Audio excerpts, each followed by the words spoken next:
ఒకటని కాదు, ఒక వర్గం అని కాదు, ఒక ప్రాంతం అని కాదు.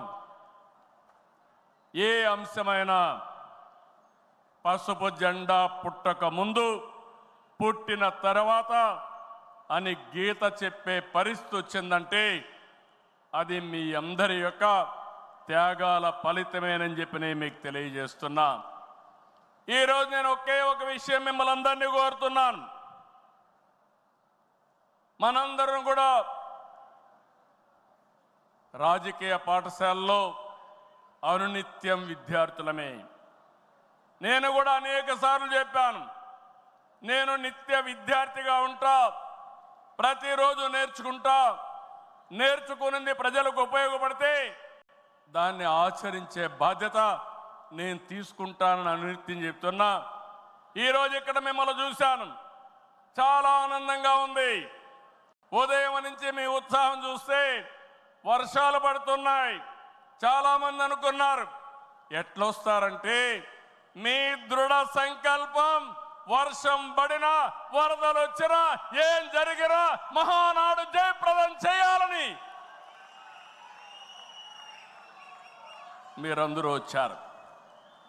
ఈ సందర్భంగా ఒకటే నేను ఆశిస్తున్నా, నేను ఒక సైనికుణ్ణి, నిరంతరం పోరాటం చేస్తా. నా శక్తి, నా ఆయుధాలు మీరే. మీరు నేను కలిస్తే ఇంకా అద్దు ఉండదు, ఆకాశమే అద్దుగా ఏ పనైనా చేయగలుగుతాం. సిద్ధమా అని మిమ్మల్ని అడుగుతున్నా. సిద్ధం అంటే చేలు పైకెత్తండి. ఎన్నో యుద్ధాలు చేసిన మనం, ఎన్నో కార్యక్రమాలు, వినూత్న కార్యక్రమాలకు జయప్రదం చేసిన మనం ఈరోజు మళ్ళా ఒకసారి మీరు ఆలోచిస్తే తెలుగుదేశం పార్టీకి ఒక బ్రాండ్ ఉంది. నీతి నిజాయితీ రాజకీయాలు చేస్తాం, ఒక విజన్తో పనిచేస్తాం. పాజిటివ్ పాలిటిక్స్ మన విధానం. రాష్ట్రం ఫస్ట్ అనేది మన సంకల్పం. అందులో కూడా ఈ కార్యకర్తలు ఎప్పుడు కూడా జెండాను మోసిన మీరు నిరంతరం మీకు ఆ గౌరవం ఇవ్వాల్సిన బాధ్యత పార్టీ పైన ఉందని చెప్పి కూడా నేను మీకు తెలియజేస్తున్నా. ప్రతిపక్షంలో ఉండగా అవినీతి వ్యతిరేక పోరాటం చేశాం. అధికారంలో ఉంటే అవినీతి రహిత పాలన అందించాం. ప్రజల ఆస్తులు, ప్రజల హక్కులకు రక్షణ కల్పించాం. ఇకపైన చేస్తాం. విజన్తో భావితరాల భవిష్యత్తుకు అవసరమైన పాలసీలు తెచ్చాం. పాజిటివ్ పాలిటిక్స్తో రాజకీయాల్లో విలువలు పెంచిన ఏకైక పార్టీ తెలుగుదేశం పార్టీ. నేడు తెలుగు రాష్ట్రంలో ఏ పార్టీలో చూసినా తెలుగుదేశం యూనివర్సిటీలో చదివిన విద్యార్థులే ఉన్నారంటే అది తెలుగుదేశం పార్టీ సత్తా అని మరొకసారి మీకు విజ్ఞప్తి చేస్తున్నా. మనది మోస్ట్ సక్సెస్ఫుల్ మోడల్. ఇంకొక ప్రూఫ్ ఆఫ్ కాన్సెప్ట్ అవసరం లేదు. 43 ఏళ్లుగా ఏదైనా ఒక మోడల్ ఉందంటే దానికి చిరునామా గర్వకారణం. అయితే ప్రజలిచ్చిన తీర్పుని పార్టీ ఎప్పుడు కూడా ప్రజా సంక్షేమం, రాష్ట్ర ప్రయోజనాల కోసం వినియోగించాం తప్ప సొంత అవసరాలకు ఎప్పుడు వాడలేదు, వాడుకోము, వాడమని చెప్పి కూడా నేను మీకు తెలియజేస్తున్నా. ఇది తెలుగుదేశం పార్టీ చిత్తశుద్ధి. మన పార్టీ విధానాలు, మన ఆలోచనలు దేశంలో రాజకీయ పార్టీలకి బ్లూ ప్రింట్గా నిలిచాయి. సామాజిక న్యాయం అనేది తెలుగుదేశం రాజకీయాల్లో తెచ్చిన అతి పెద్ద సామాజిక విప్లవం. అట్టడుగు వర్గాలకు అధికారంలో రాజకీయ ముఖ చిత్రాన్ని మార్చింది మనమే. 40 ఏళ్లకు ముందు బీసీలని రాజకీయ అధికారంలో భాగస్వాములు చేశాం. ఇదే తెలుగుదేశం పార్టీ తిరుగులేని శక్తిగా మార్చింది. తర్వాత కాలంలో దేశంలో అన్ని రాజకీయ పార్టీలు బీసీలను గుర్తించే పరిస్థితికి వచ్చారు. సంస్థాగతంగా దేశంలోనే ఒక బలమైన పార్టీ మన పార్టీ, ఒక ప్రాంతీయ పార్టీగా పుట్టి కోటి సభ్యత్వాల్ని 45 రోజుల్లో పూర్తి చేసిన ఏకైక పార్టీ తెలుగుదేశం పార్టీ. ఈ ప్రయాణం ఇంకొక పక్కన చూస్తే జాతీయ స్థాయిలో కేంద్ర ప్రభుత్వాలు తీసుకున్న అనేక నిర్ణయాల్లో తెలుగుదేశం పార్టీ కీలక పాత్ర పోషించింది. What AP thinks today, India thinks tomorrow అనేది అనేక సార్లు ప్రూవ్ అయింది.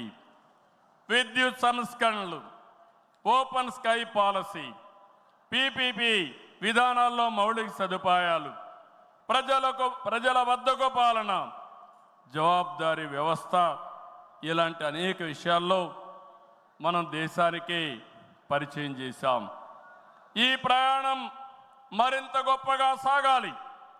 ప్రస్తుత టెక్నాలజీ యుగంలో ప్రజల అవసరాలకు అనుగుణంగా పార్టీ విధానాల్లో నూతనత్వాన్ని తీసుకొద్దాం. ఈ దిశగా కడప గడ్డపై జరుగుతున్న ఈ మహానాడు అనేక నిర్ణయాలు చర్చించి భావి తరాల భవిష్యత్తు కోసం కార్యక్రమాన్ని రూపకల్పన చేస్తామని చెప్పి కూడా నేను మీకు తెలియజేస్తున్నా. ఈరోజు ఒక్కసారి మీరు ఆలోచిస్తే ఈ మహానాడు భవిష్యత్తుని ఒక దశ దిశ నిర్దేశించే విధంగా ఈ మహానాడు ఉండబోతుంది. నేను ఒకే ఒక విషయం ఇక్కడుండే కార్యకర్తలకు, నాయకులకు విజ్ఞప్తి చేస్తున్నాను. ఈరోజు మనమందరం కూడా ఒక ఇన్స్పైరింగ్ టైంలో ఉన్నాం. టెక్నాలజీకి మెచ్యూరిటీ వచ్చింది. స్వాతంత్రం వచ్చిన తర్వాత 78 సంవత్సరాల్లో ఏమి అభివృద్ధి జరిగిందో రాబోయే 22 సంవత్సరాల్లో అంతకంటే రెట్టింపు అభివృద్ధి జరిగే అవకాశం ఉంది. దీనికి కారణం ఈ దేశంలో ఉండే ప్రజలే కారణం అని చెప్పి నేను మీకు తెలియజేస్తున్నా.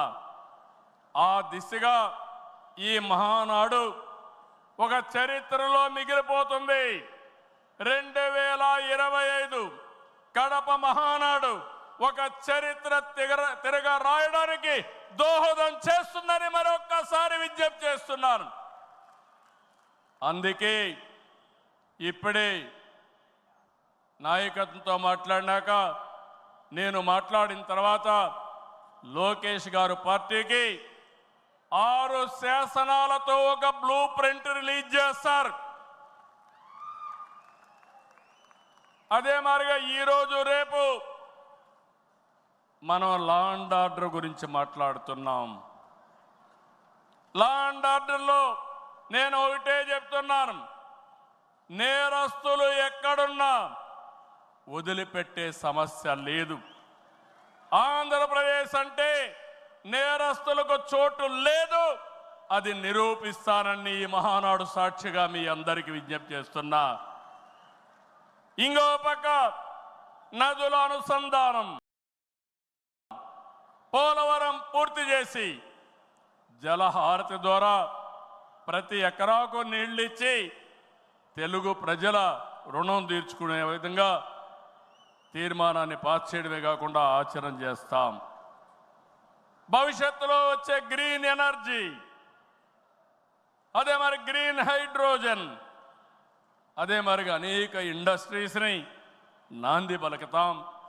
అదే మరిగా ఎక్కడికక్కడ ఏవైతే లాజిస్టిక్స్ ఉన్నాయో రోడ్లు కానీ, రైల్వే కానీ, ఎయిర్పోర్ట్లు కానీ, అదే మాదిరిగా పోర్ట్లు కానీ, ఇంకో పక్క ఇన్లాండ్ వాటర్ వేస్ కానీ ఇవన్నీ చేసి ప్రపంచంలోనే లాజిస్టిక్స్ కాస్ట్ తగ్గే విధంగా మన ఆలోచనలు ఉంటాయని చెప్పి నేను మీకు తెలియజేస్తున్నా.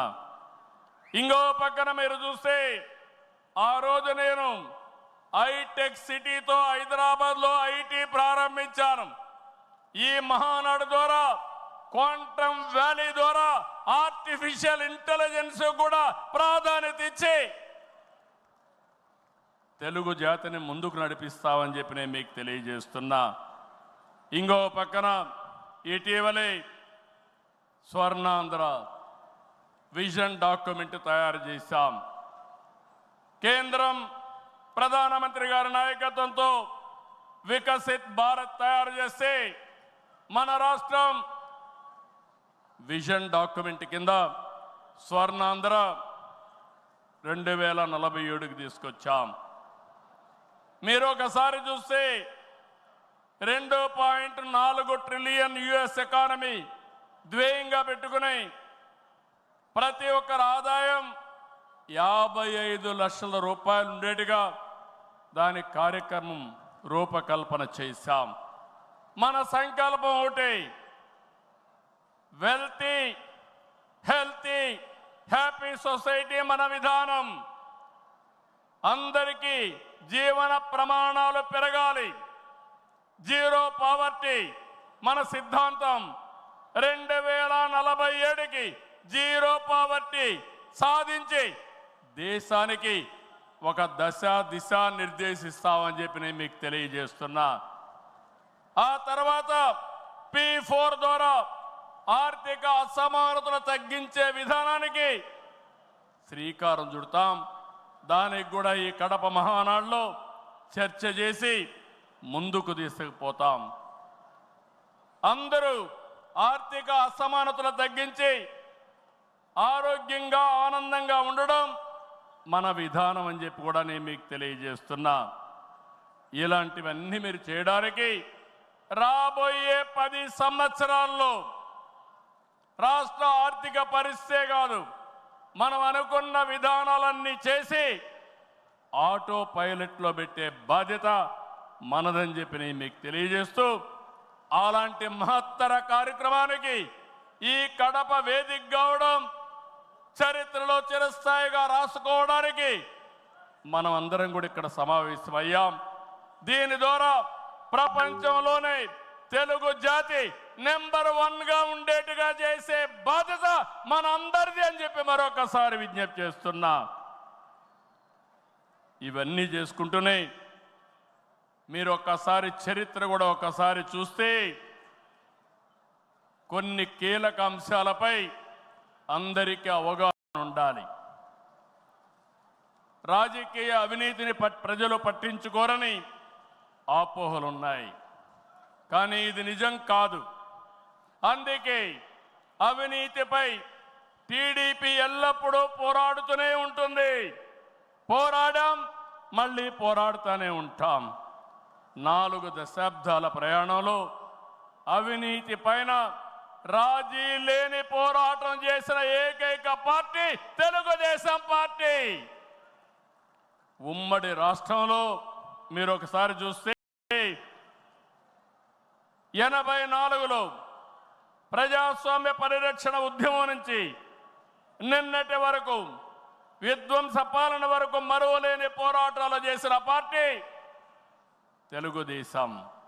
ఉమ్మడి రాష్ట్రంలో రాజా ఆఫ్ కరప్షన్ అనే పేరుతో లక్షల కోట్ల అవినీతిపై తెలుగుదేశం పోరాటం నిజమని సిబిఐ వంటి దర్యాప్తు సంస్థలు ఆ తర్వాత తేల్చే పరిస్థితికి వచ్చారు.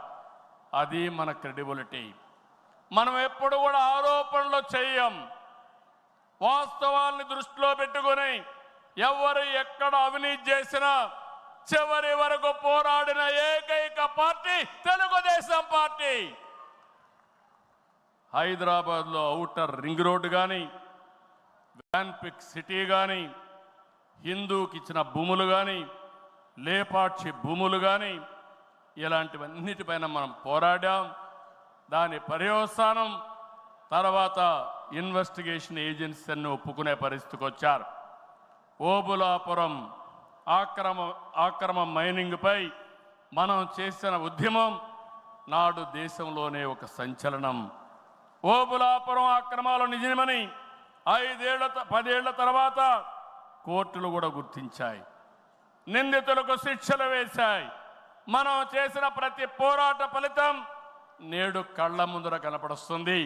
అది తెలుగుదేశం ప్రత్యేకతని మరొక్కసారి విజ్ఞప్తి చేస్తున్నా. గతంలో ప్రభుత్వాలు చేసిన అవినీతి ఒక ఎత్తు అయితే వైసీపీ ప్రభుత్వ అక్రమాలు మరొక ఎత్తు. కూటమి ప్రభుత్వం అధికారంలోకి వచ్చిన తర్వాత విధ్వంస పాలకుల స్కాముల లెక్క పెడుతున్నాం. ఇన్వెస్టిగేషన్కి ఆర్డర్లు ఇచ్చాం. తప్పకుండా ఒకటే చెప్తున్నా, ఎవరు అవినీతి చేసినా కక్కిచ్చే బాధ్యత ఎన్డీఏ ప్రభుత్వం తీసుకుంటామని మీ అందరికీ విజ్ఞప్తి చేస్తున్నా. అదే మాదిరిగా ఎన్నికల్లో మనల్ని గెలిపించి అవినీతి పాలకుల్ని ప్రజలు తరిమేశారు. అక్రమార్కుల్ని శిక్షించే బాధ్యతలు మనకిచ్చారు. ప్రజా సంపద దోపిడీ చేసిన వారిని, గాడి తప్పిన నాయకుల్ని, అధికారుల్ని ఉపేక్షించే సమస్య లేదు. తప్పు చేసిన వారికి ఆలస్యం కావచ్చేమో కానీ శిక్ష తప్పదని మరొకసారి ఈ సందర్భంగా విజ్ఞప్తి చేస్తున్నా.